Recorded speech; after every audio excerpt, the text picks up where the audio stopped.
Hey, I've got a question for you about your relationship with God. When was the last time that you really poured your heart out to God?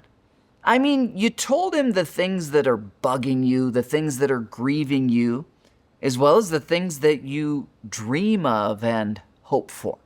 Listen to this from Psalm 62, right in the middle of David's prayer of saying, God, you're my refuge. He says in verse 8, "O my people," he's a natural leader. He's a God-shaped leader. "O my people, trust in God at all times.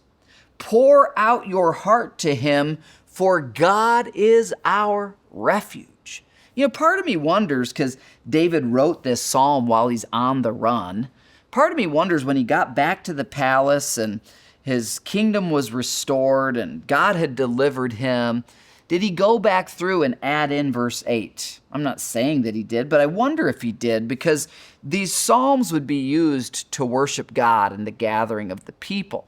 I almost wonder if David's looking back through his journal and he's remembering sitting by a campfire in the cold of the night, away from the palace, betrayed by the people he loved, having no hope in a fortress, no hope in an army. His only hope was God. And even though he had sinned, he had this deep core relationship with God that nothing could take away. And he's repented and he's back in touch with God and he's taking all of his emotions to God. And perhaps some years later, he's back in the palace and he looks back on that night and he just thinks, oh, if I could just put into words to people, you guys, you just got to call out to God when you're at your lowest. I'm going to venture out here and say something, so ask the Holy Spirit to give you wisdom.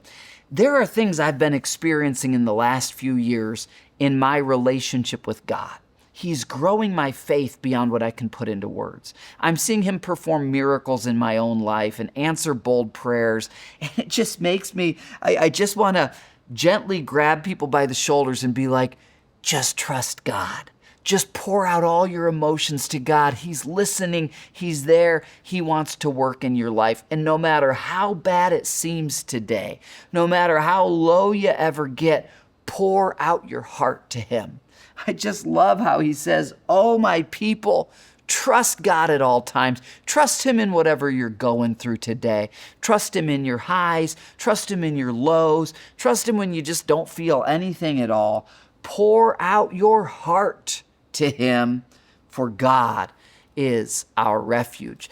God's always available as a refuge, but you won't experience him as your refuge unless you pour out your heart to him, unless you trust in him at your lowest low. So if you're going through something difficult today, I would encourage you to grab some pieces of paper or open up a journal and just maybe write this verse, Psalm 62:8, and then just start to, God, I want to pour out my heart to you. Here's what I'm disappointed about. Here's what I'm afraid of. Here's where I feel low. And God, here's where I want to see you bring deliverance. And here's what I want to see you do. And here's what I really hope for in my life. Pour out your heart to him. Trust in him today. Make him your refuge. And the day will come when you'll look back, and just like David does here, and like I feel, you'll see someone else and you'll say, oh, I know what you're going through seems impossible, but can I just tell you, trust in God right now. Pour out your heart to him. Make him your refuge. He's going to carry you through this. See you tomorrow.